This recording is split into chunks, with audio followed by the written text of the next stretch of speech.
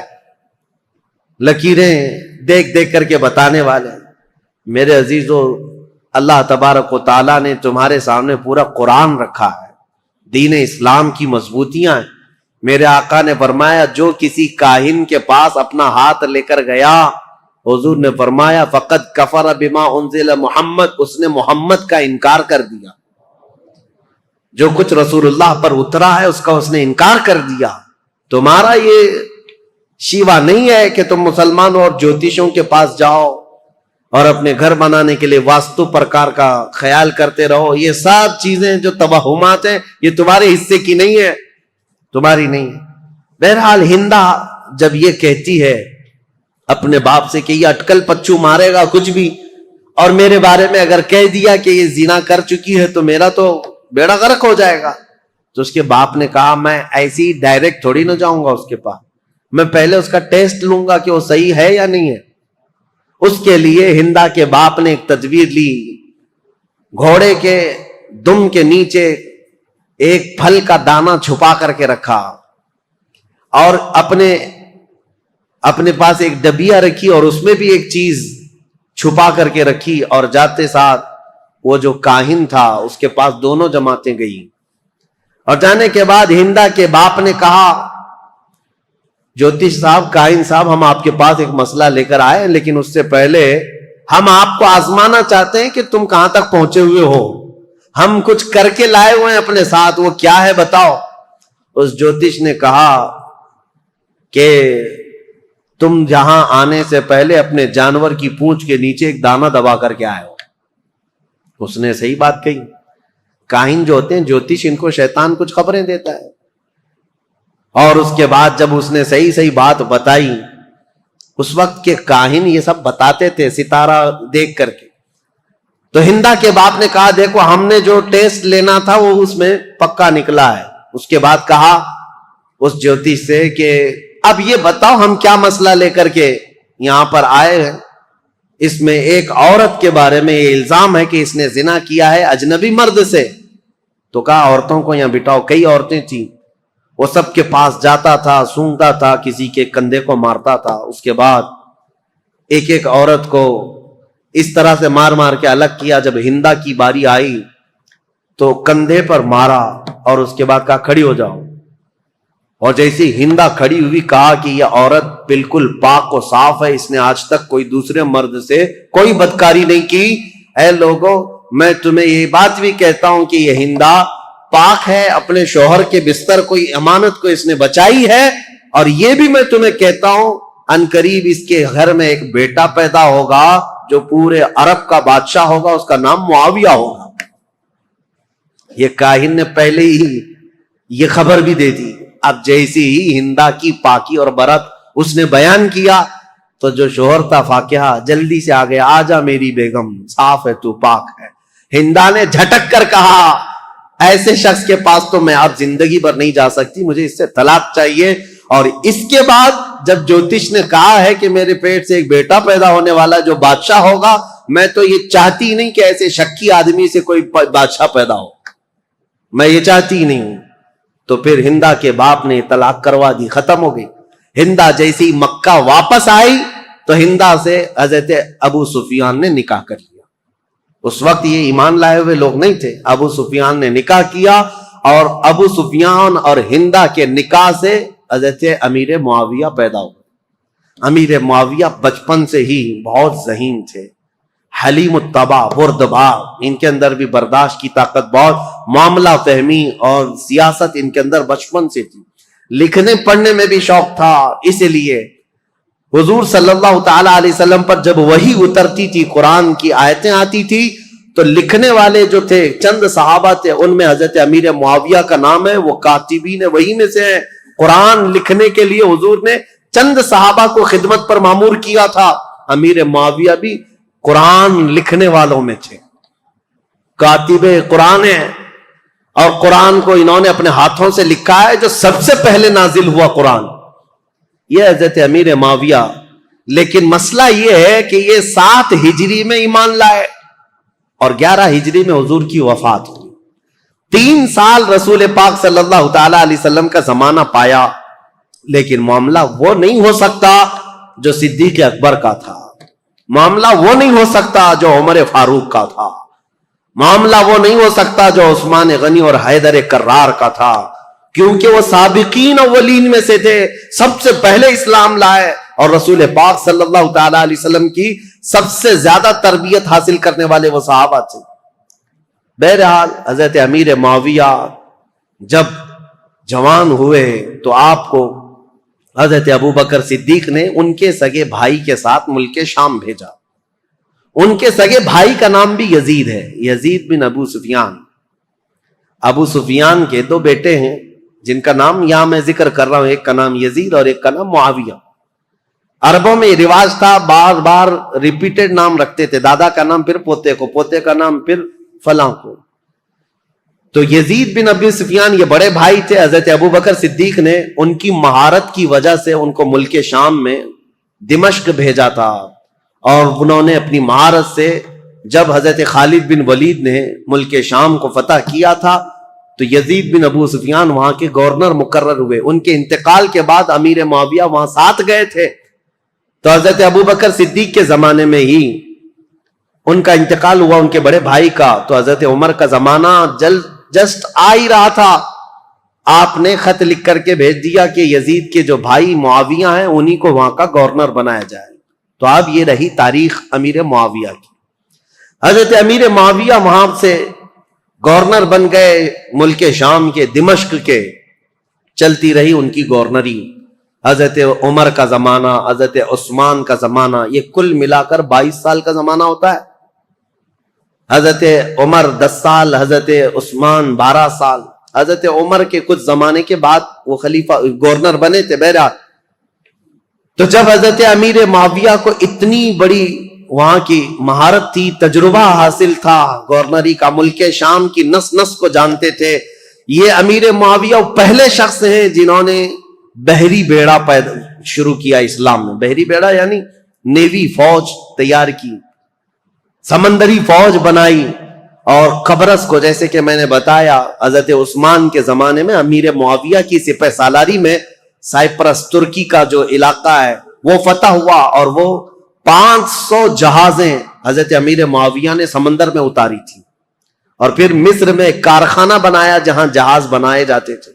آپ کی عقل بہت زیادہ تیز, معاملہ فہمی بہت زیادہ تھی. کئی نئی چیزوں کو آپ نے ایجاد کیا حضرت امیر معاویہ نے. اب ان کی خلافت کا جو دور چلا ہے وہ اختلافات بہت زیادہ رہے, لیکن میرے عزیزوں اس وقت بڑے بڑے صحابہ موجود تھے. حضرت عمر کے بیٹے عبداللہ بن عمر, حضرت زبیر کے بیٹے عبداللہ بن زبیر, حضرت عبداللہ بن مسعود, حضرت عبداللہ بن زبیر, اور حضرت ابو بکر صدیق کے بیٹے عبد الرحمن. یہ بڑے صحابہ میں تھے اس وقت, وہ سب موجود تھے. اور ان سبوں نے حضرت امیر معاویہ کی خلافت پر اجماع کر لیا کہ ٹھیک ہے, ہم نے تسلیم کر لیا. حالانکہ دیکھا جائے تو خلافت کے دعوے دار وہ بھی ہو سکتے تھے. باپ میرے ابو بکر صدیق ہیں, باپ میرے عمر فاروق ہیں, اور حضرت امام حسن بھی علی بن ابی طالب کے بیٹے ہیں, بڑے بڑے صحابہ کے بیٹے تھے. لیکن ان سبوں نے امیر معاویہ کی یہ پرانی مشق اور ان کی تجربہ کاری کی وجہ سے خلافت ان کے حوالے کر دیا. اب حضرت امیر معاویہ کی خلافت کے جو اہم کارنامے ہیں وہ یہ ہیں کہ افریقہ کے شمال افریقہ کے کئی علاقے فتح ہوئے اور دائرہ اسلام میں آئے.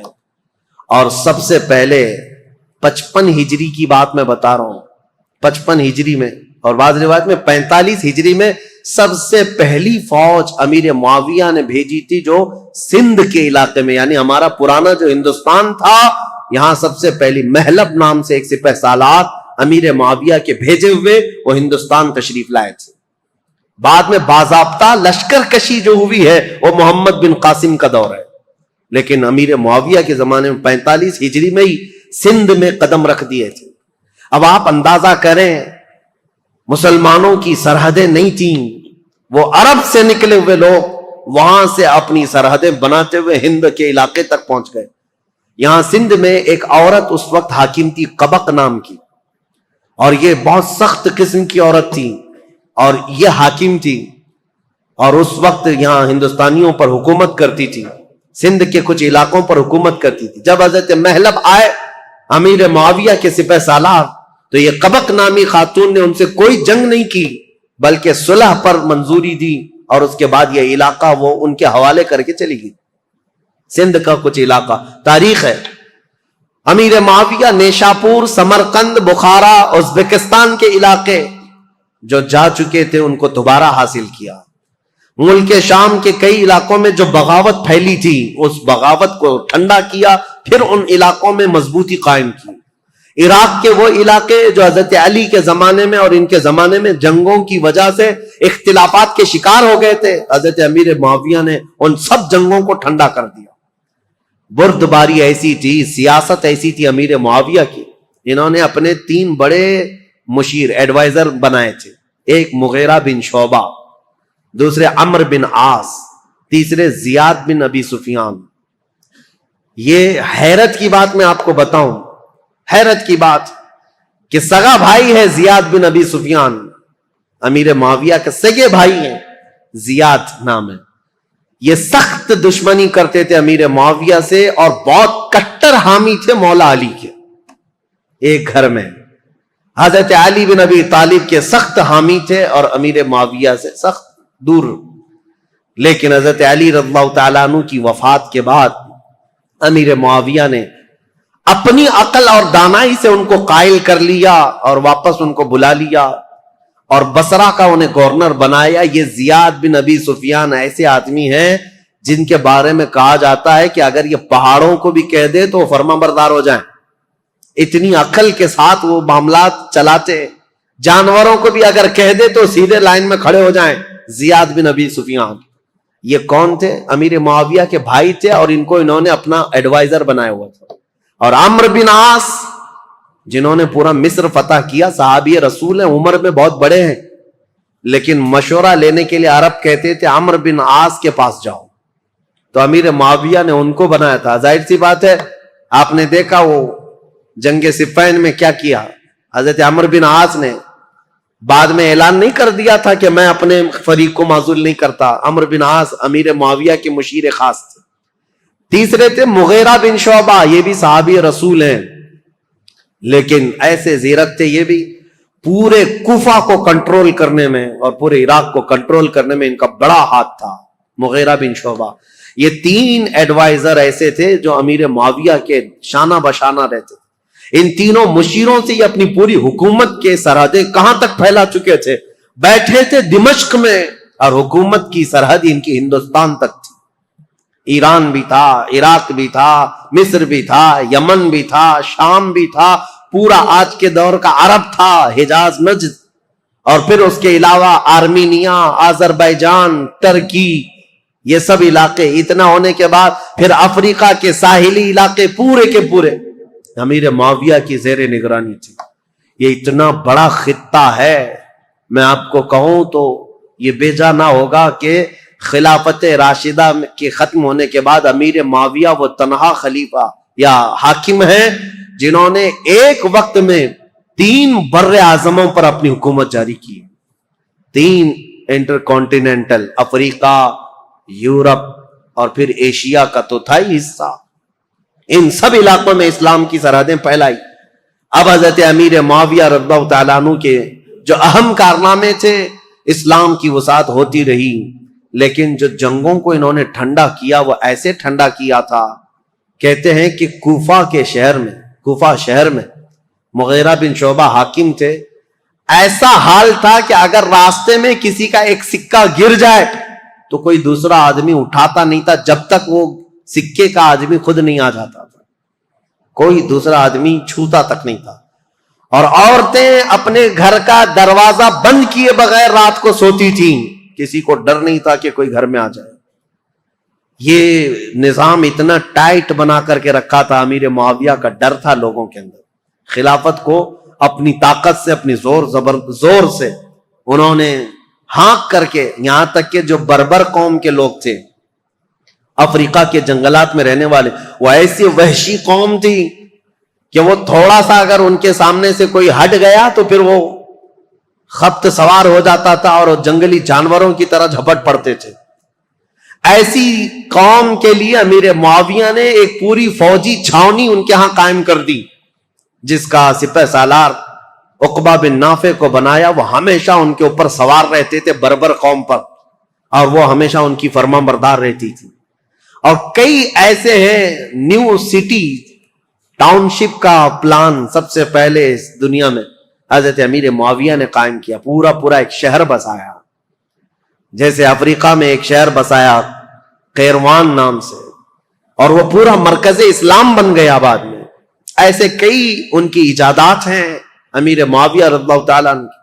بحری بیڑے پیدا کرنا، فوج کو ترتیب کے ساتھ، الگ الگ مقدموں کے ساتھ، الگ الگ ٹکڑیوں کے ساتھ، نام کے ساتھ بنانا، اور سب سے پہلے یہ پوسٹ آفس کا جو سسٹم ہوتا ہے ڈاک کا، یہ امیر معاویہ کے زمانے میں قائم ہوا، جس کا نام انہوں نے برید رکھا، کہ سرکاری خط بہت جلد ادھر سے ادھر جا سکیں، اس کے لیے انہوں نے منزلیں رکھی۔ ایک گھوڑا یہاں سے وہاں تک جائے گا، دوسرا گھوڑا وہاں سے وہاں تک جائے گا، لیٹر پہنچانے کے لیے سب سے تیز کام ہو امیر معاویہ کے زمانے میں ہو۔ خط و کتابت بہت تیزی سے جاتی تھی اور خبریں بہت تیز پھیلتی تھیں، اور امیر معاویہ رضی اللہ تعالیٰ عنہ نے لوگوں کو ایک چاند پر جمع کیا۔ یہ سارے ان کے اولیات میں سے، ان کے خصائل ہیں، ان کی بہت ساری چیزیں ہیں۔ لیکن اب آؤ، امن ایسا قائم کیا، 20 سال میں مسلمانوں کی جنگیں نہیں۔ ظاہر سی بات ہے میرے عزیزوں، امیر معاویہ کا ایک جملہ میں آپ کو سناتا ہوں، یہ ضروری ہے۔ امیر معاویہ رضی اللہ تعالیٰ عنہ کے پاس ایک جملہ میں آپ کو سناتا ہوں۔ ان کا جو مشیر خاص ہے زیاد بن ابی سفیان، وہ بصرہ میں تھے، اس نے ایک شخص کے ساتھ کچھ معاملہ کیا تھا، اور وہ شخص شکایت لے کر کے سیدھے امیر معاویہ کے پاس آئے۔ امیر معاویہ نے دسترخوان بچھایا، کھانا کھلایا، اور اس کے ساتھ اچھا معاملہ کیا۔ یہ بات زیاد بن ابی سفیان کو پتہ چلی کہ یہ تو خلیفہ اسلام کے پاس چلا گیا تھا، تو وہ آیا اور حضرت امیر معاویہ کے پاس کہا ایسے تو معاملات خراب ہو جائیں گے، میں نے اس کے ساتھ باز پرس کی ہے اور آپ یہاں پر اس کے ساتھ نرمی کر رہے ہیں، حمایت کر رہے ہیں۔ اب حضرت امیر معاویہ نے کہا تھا ایک بات یاد رکھو، ترازو کے دونوں پلے ایک طرح نہ رہنے چاہیے، بلکہ میں نرمی کرتا رہوں اور تو سختی کرتا رہے، اسی سے جماعت میں انتشار سے محفوظ رہے گی۔ اور ان کو سختی کرنے کا حکم تھا، حضرت امیر معاویہ گلے لگاتے تھے، ان کی سیاست تھی۔ اور پھر یہ فرماتے تھے ان کا یہ جملہ کہ جہاں میرا کوڑا کام کر جاتا ہے میں وہاں تلوار نہیں اٹھاتا، اور جہاں زبان کام کرتی ہے وہاں کوڑا نہیں اٹھاتا، اور جہاں یہ سب کام نہیں کرتے ان کی گردنوں پر تلوار رکھ دیتا ہوں۔ یہ امیر معاویہ کی سیاسیات میں سے تھے۔ حتیٰ کہ اب میں ان معاملات کو رکھ دیتا ہوں چونکہ یہ ضروری ہے، جو افواہ پھیلانے والے، دیکھیں میں اتنی دیر تک تقریر کیا اور حضرت امیر معاویہ پر اتنی دیر بولنا، یہ بہت احتیاط کے ساتھ بولنے کی ضرورت ہوتی ہے، کیونکہ جنگوں کا دور، اختلافات کا دور، ہاں ہوئے ہیں معاملات۔ جو نااہل تھے وہ حضرت علی کو گالیاں دیتے تھے ممبر پر بیٹھ کر کے، سب وہ شتم کرتے تھے۔ خود میں نے بتایا مروان بن حکم جو مدینے کا گورنر تھا، وہ حضرت علی کی شان میں برا بھلا کہتا تھا۔ اور ایسا نہیں ہے کہ یہ لوگ سب وہ شتم کرتے تھے، گالیاں دیتے تھے، ایسا نہیں۔ کوفہ والے جو لوگ تھے وہ امیر معاویہ کو گالیاں دیتے تھے، یہ سب تو چلتا رہا۔ ایک صحابی حجر بن عدی جو حضرت علی کے کٹر حامی تھے، ان کا قتل ہو گیا اسی بات پر. وہ حضرت امیر معاویہ کو اور مغیرہ بن شعبہ کو بہت سخت جملے کہتے تھے کہ تم لوگ نااہل لوگ خلافت میں آ گئے، رسول اللہ کے گھر والوں کی یہ خلافت ہے. اس بات پر حضرت امیر معاویہ ان کو نذرانے بھیجتے تھے، ان کو تحفے دیتے تھے. مغیرہ بن شعبہ بھی ان کے وظیفے بڑھا دیتے تھے، حالانکہ ان کے سخت جملے سنتے تھے حجر بن عدی کے. لیکن جو نااہل بعد میں، ایک بار مغیرہ بن شعبہ کوفہ سے باہر گئے تھے اور کسی دوسرے شخص کو گورنر بنا کر گئے تھے، اور حجر بن عدی جو صحابی، یہ حجر بن عدی کون ہے بتاؤں میں آپ کو؟ حجر بن عدی انٹرنیٹ پر سرچ کر کے دیکھ لینا. یہ حجر بن عدی وہ صحابی ہیں کہ ابھی 2011-12 میں ملک شام میں جب یہ ریولوشن کی جنگ شروع ہوئی، ابھی تک جنگ چل رہی نا، وہاں پر بمباریاں ہوئیں تو حجر بن عدی کی قبر پر بم گرا اور پورا ٹوٹ گیا، اور حجر بن عدی کی قبر کھل گئی تو حضرت حجر بن عدی کا جسم مبارک صاف اسی طرح سے نکالا گیا. صحابی رسول کا جسم پاک، ان کی تصویر بھی پھیلی ہوئی ہے انٹرنیٹ پر. ملک شام میں حجر بن عدی یہ مولا علی کرم اللہ وجہہ الکریم کے کٹر حامی لوگوں میں سے ہیں. 1400 سال کے بعد میرے عزیزوں جسم اقدس صاف اسی طرح سے نکالا گیا ہے، آپ دیکھ سکتے ہیں اسی طرح سے نکالا گیا، اور دوسری جگہ بحفاظت دفن کیا گیا ہے. اے ظالموں، اپنی آنکھوں سے دیکھو اور کن کن چیزوں کا انکار کرو گے. میرے مصطفیٰ کے قدموں میں رہنے والے غلام کا جسم 14 صدیوں تک محفوظ ہے، تو اس رسول کائنات کے جسم کا عالم کیا ہوگا؟ تو زندہ ہے واللہ، تو زندہ ہے واللہ، میری چشم عالم سے چھپ جانے والے. میرے آقا صلی اللہ تعالی علیہ وسلم کی حیات برزخی کی بات ہی الگ ہے. بہرحال یہ حجر بن عدی وہ صحابی ہیں. مغیرہ بن شعبہ ان سے سخت جملے سنتے تھے، ان کو نذرانے دیتے تھے. امیر معاویہ کے بارے میں بھی اگر کچھ کہتے ان کو وظیفہ دے دیتے تھے، کچھ نہیں کہتے تھے. مغیرہ بن شعبہ یہ حضرت امیر معاویہ کے ایڈوائزر ہیں، لیکن حجر بن عدی کے ساتھ کوئی غلط معاملہ نہیں کرتے تھے. حضرت مغیرہ بن شعبہ کوفہ سے باہر کہیں گئے تھے اپنے کسی کو گورنر بنا کر، یہ نئے لوگ ہیں. حجر بن عدی اپنی عادت کے مطابق مسجد میں آئے، اور یہ نیا جو ہے وہ خطبہ دے رہا تھا، وہ اپنی عادت کے مطابق باتیں کر رہا. حجر بن عدی کھڑے ہو گئے اور کہا تم سب کذاب ہو، سب سے بڑے جھوٹے لوگ ہو. حقدار تو علی بن ابی طالب تھے، اور جس دن وہ گئے ہیں سورج ڈوب چکا ہے. حضرت علی کی فضیلت بیان کرنے لگے. یہ جو والی بنا تھا کوفہ کا وہ کھڑا ہوا اور سیدھے آ کر حضرت حجر بن عدی کو قتل کر دیا. صحابی رسول. تو یہ معاملات تو ہوتے رہے، ادھر بھی قتل ہوئے ادھر بھی قتل ہوئے، لیکن حضرت امیر معاویہ کا جو دور آیا انہوں نے زمام خلافت کو ایسا مضبوطی سے تھاما کہ پوری ہر جگہ امن قائم کر دیا. اتنا تو ہے کہ مکہ میں، مدینہ میں، کوفہ میں، بصرہ میں ہر جگہ امن قائم کر دیا. لیکن وہ اخیر زمانہ ان کا، ظاہر سی بات ہے ان کی عمر جب 80 سال کے قریب تھی، 80 سال کے قریب ان کی عمر ہوئی. اب ان کے حالات جو سخت تاریخ کے لیے بدلاؤ کے ہیں وہ ایک ہی ہے. پھر بھی میں ادب کے دائرے میں عرض کرتا ہوں، حضرت امیر معاویہ کو بعض لوگوں نے آ کر مشورہ دیا کہ آپ کا دور ختم ہونے والا ہے. اب حالات ویسے نہیں ہونے چاہیے جب حضرت عمر کے انتقال کے بعد ہوئے، حضرت عثمان کے قتل کے بعد ہوئے. خلافت کے لیے لوگوں میں الگ الگ معاملات نہ ہو جائیں، اختلاف نہ ہو جائے، اس لیے آپ اپنی زندگی میں ہی کسی کو اعلان کر دیجئے میرے بعد یہ خلیفہ ہے. مسلمانوں کو ویسے بھی خلیفہ کی بات ماننا ضروری ہے، آپ کی بات سب لوگ مان لیں گے. امیر معاویہ رضی اللہ تعالیٰ عنہ کو جب یہ لوگوں نے آ کر کہا تو حضرت امیر معاویہ نے پوچھا کہ اچھا ٹھیک ہے، یہ ان کی بیماری کا وقت تھا. کہا بتاؤ میں کس کا اعلان کروں. چاپلوس لوگ تھے، چاپلوسی کرتے ہوئے کہا کہ آپ کے گھر میں یہ خلافت زیب جیتی ہے، آپ کا بیٹا یزید ہے، اس کو آپ خلیفہ کا اعلان کر دیجئے. یہاں سے اب تاریخ بدل جاتی ہے. اسلامی تاریخ یہاں آ کر کے بہت سخت ہو گئی ہے. امیر معاویہ نے پہلے تو انکار کر دیا، کہا نہیں، کیونکہ یزید کے شب و روز اور اس کے دن بھر کی جو مشغولیات ہیں وہ سب کو پتا تھے. نا اہل آدمی دن بھر کبوتر بازی کرتا تھا، اور کبھی چھپ چھپا کر کے بندروں کو کھیل میں لگاتا تھا اور خوش ہو کر کے ہنستا تھا. اس کے الگ الگ معاملات تھے. اس کے شراب پینے کی بھی باتیں ہیں، لیکن امیر معاویہ سے چھپ کر کرتا رہا یا ان کے دور میں کم کرتا رہا. حضرت امیر معاویہ نے منع کر دیا، لیکن پھر کچھ بڑے بڑے لوگ بھی آئے، کہا کہ یہ بات صحیح ہے کہ مسلمانوں میں ایک بہت بڑی جنگ ہوگی اب خلیفہ کے انتخاب کے لیے، کیونکہ حضرت امام حسن سے جو صلح ہوئی تھی وہ تو اس بات پر ہوئی تھی نا، امیر معاویہ کے بعد خلافت امام حسن کو جائے گی، لیکن امام حسن تو شہید ہو گئے، اب کون ہے؟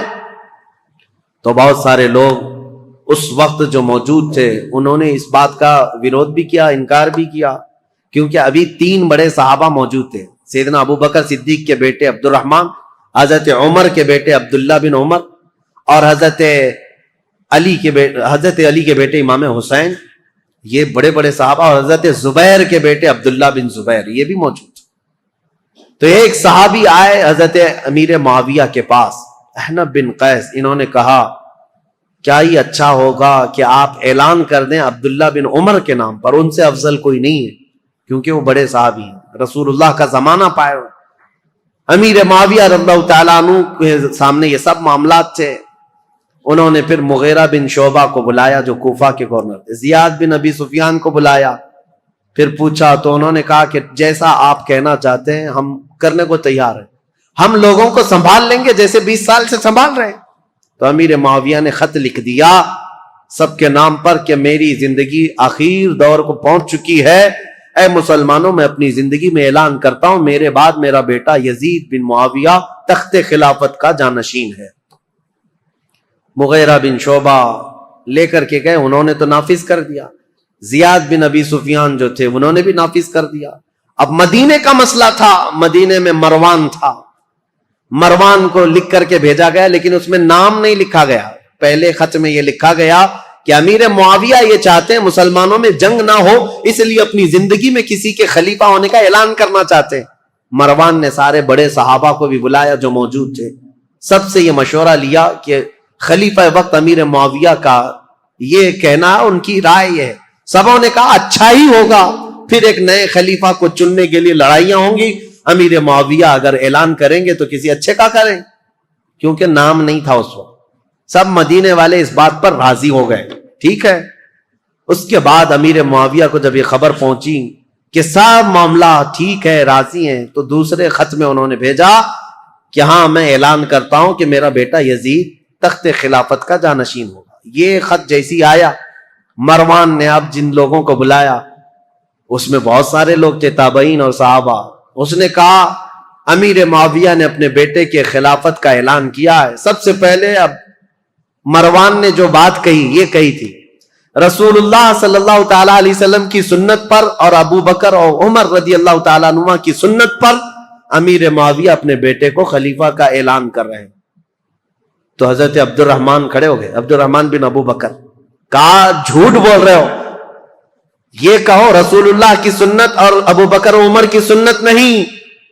عیسائی بادشاہ ہرقل اور عظیم الروم کی سنت پر کہ ان کے ہاں ایک بادشاہ مرتا ہے تو بیٹا خلیفہ بنتا ہے. اسلام میں ایسا نہیں، تم جھوٹ بول رہے ہو. ابو بکر اور عمر کی سنت ہوتی تو ابو بکر نے اپنے بیٹے کو خلیفہ نہیں بنایا، عمر نے اپنے بیٹے کو خلیفہ نہیں بنایا، بلکہ ان خلفاء نے اپنے خاندان کو خلافت سے دور رکھا رضوان اللہ علیہ مجمعین. حضرت عبد الرحمن بن ابو بکر کھڑے ہو گئے.